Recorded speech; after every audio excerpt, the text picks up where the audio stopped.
When the average person thinks about a virus, it's usually because a member of his family is down with a disease such as measles, mumps, chickenpox, influenza, or poliomyelitis. Now, viruses are too small to be seen by means of the ordinary microscope. But if you take a crystal of a virus such as poliomyelitis virus, which we obtained in 1955, and slice it in two and look at it by means of the electron microscope, this is what you will see. Now, if you take one of those small round objects that you see there and enlarge it about 65 million times, it will appear such as the model that you see here. Now, if my head were enlarged to the same extent as this molecule of poliomyelitis virus, my head would be larger than the whole earth on which we live. You could get about 3 million of these little poliomyelitis virus molecules just on the pinpoint of a pin. Now, viruses come in different shapes and sizes. Here, for example, is a drawing of a bacterial virus, the same scale as this poliomyelitis model.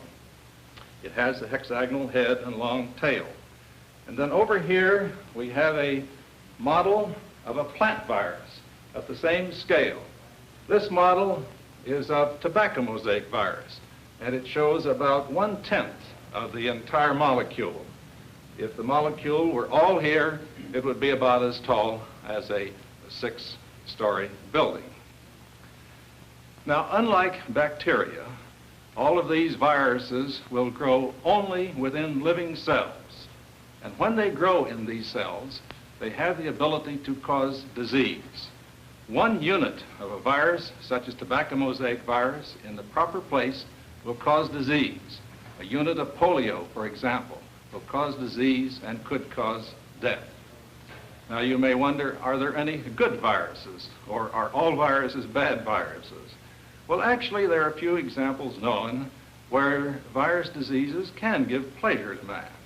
There are a few plants, such as tulips, for example, which, when infected with a virus or strains of viruses, will show beautiful colors and variegation. And because of this fact, such virus-infected tulips have been grown for many hundreds of years. If they had not had the beautiful colors due to a virus, they probably would not have been grown. So here you can say that a virus might be regarded as being a good virus. Now, all of these viruses have another outstanding property, and that is that certain viruses will grow only in certain kinds of cells. Poliomyelitis virus, for example, will grow only within the cells of man and a few animals. It will not grow in plant cells. And a plant virus, like tobacco mosaic virus, will grow only in certain plant cells, and it will not grow in my cells or in the cells of animals. Well, now, I'd like to show you a film which runs from very large structures, such as the whale, down to very small molecules of the chemist. We see the whale swimming in its natural habitat, water.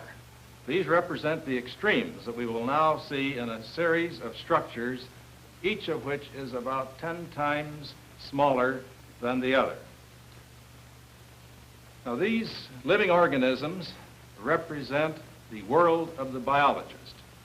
And as you go down, you will eventually reach a very interesting area.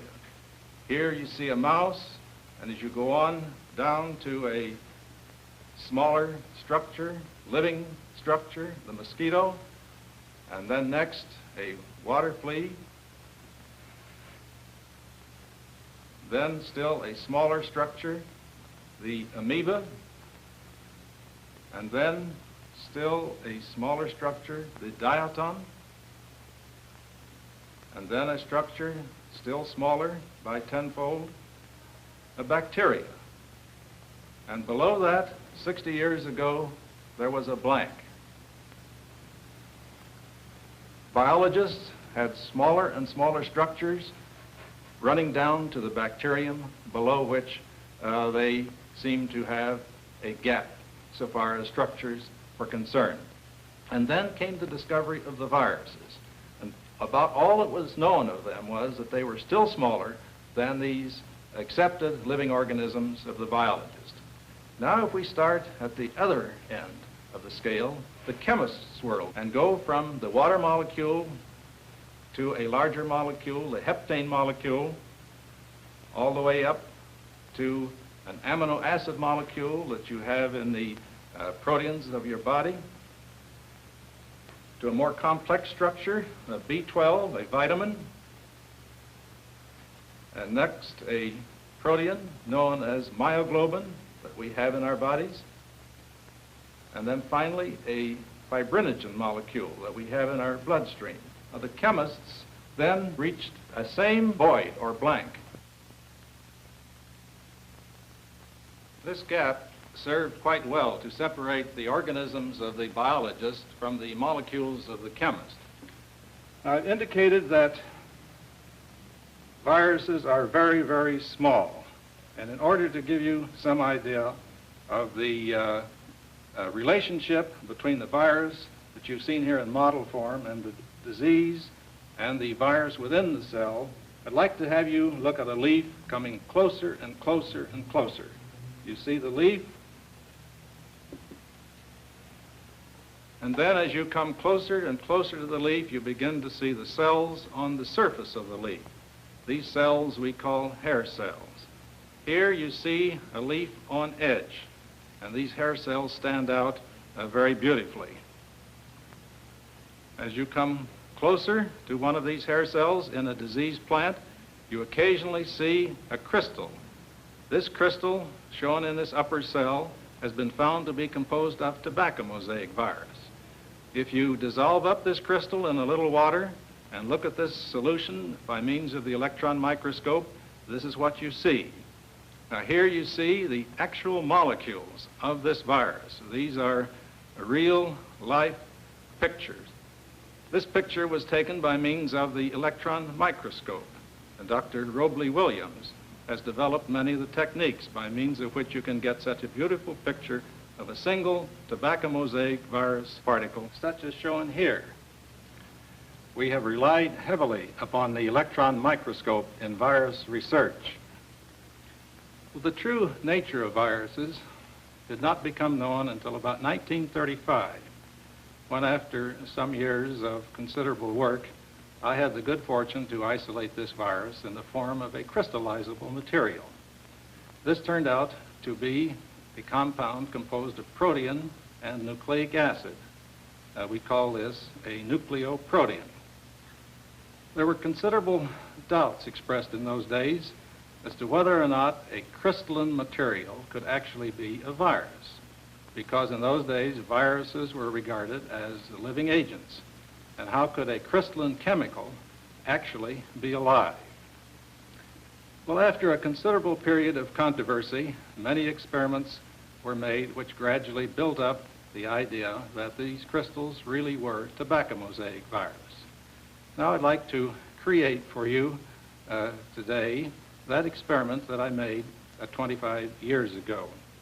If you take again a diseased plant such as this, only I used about a ton of these plants in the first experiment, and pass this juice first through a filter such as this, which will hold back large pigments and so forth, and then pass it through a so-called bacteria-proof filter such as this, which will hold back living organisms, and then you finally end up with a clear liquid, such as a liquid that you see here. I had a hunch that the material that remained might be protein in nature. And so I used a protein precipitating agent that the chemists use, an acid and some salt, and added it to this clear solution and watched to see what would happen. The clear liquid becomes turbid. Something has precipitated out. Well, I wondered about the nature of this, and so I decided to take a look under the ordinary microscope. I put a drop of this material on a slide, looked at it under the microscope, and here is what I saw. There are many, many long needle-like crystals. Well, could this be tobacco mosaic virus? Well, I found by dissolving these crystals and diluting them out many, many thousands of times that the solution would cause the disease. And after much experimentation, I found that this crystalline material actually consisted of tobacco mosaic virus. Here is a little bottle containing some of the original crystals that I obtained in 1935. Each one of these needle-like crystals is composed of tens of thousands of the individual molecules that you saw just a moment ago. Now, it's possible to obtain viruses today in very large quantity. You see here a bottle containing a considerable amount of virus, the virus obtained from many hundreds of plants.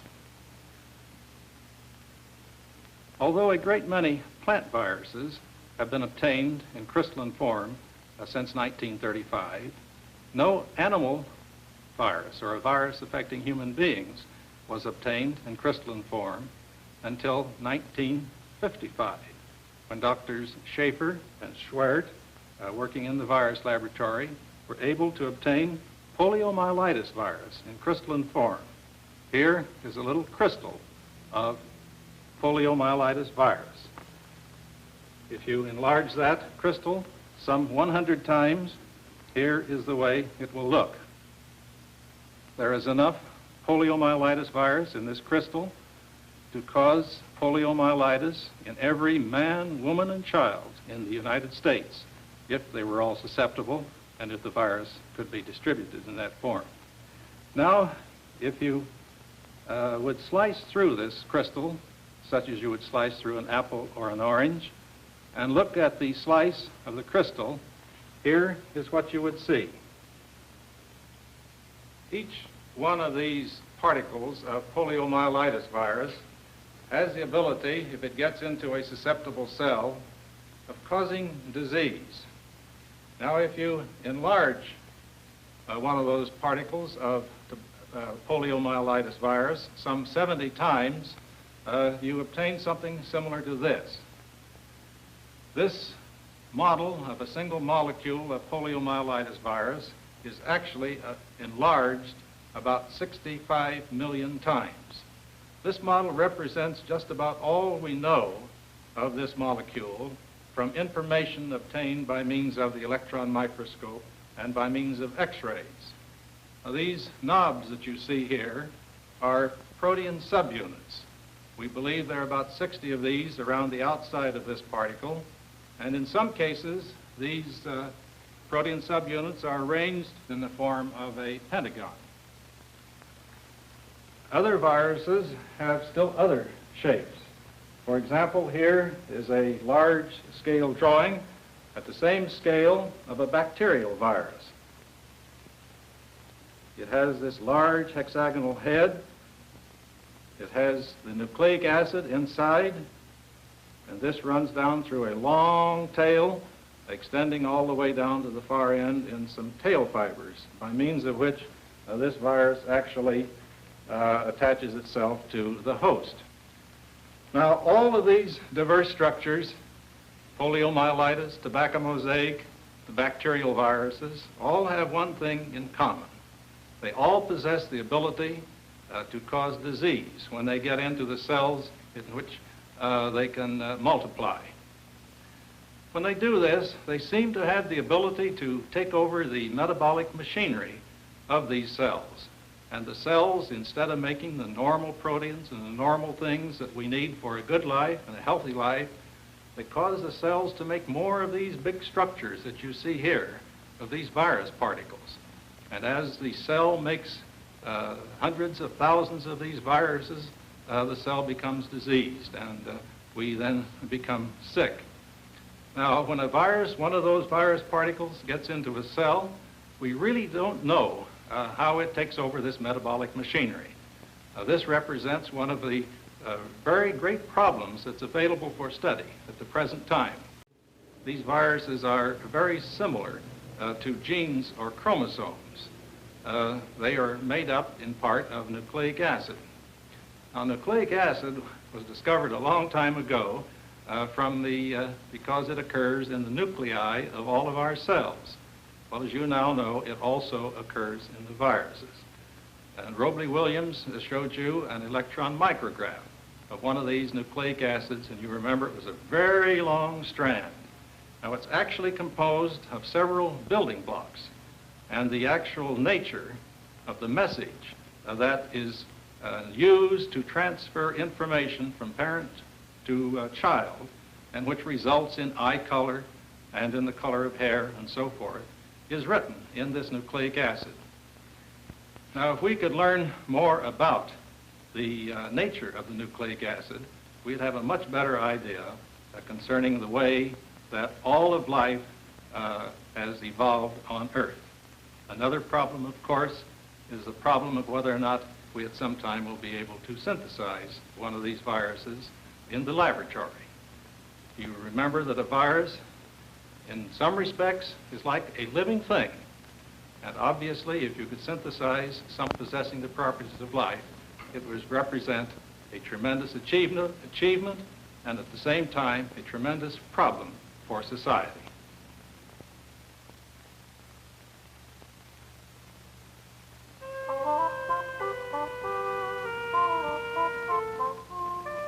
Virus was produced for the National Educational Television and Radio Center by KQED San Francisco, in cooperation with the Virus Laboratory of the University of California at Berkeley. Featured in this program were Dr. Wendell M. Stanley, Professor of Virology and Director of the Virus Laboratory, and Dr. Robley C. Williams, Professor of Virology and Associate Director of the Laboratory. Next week, Dr. Williams will discuss viruses as giant molecules and describe how we've been able to measure, weigh, and even dissect them.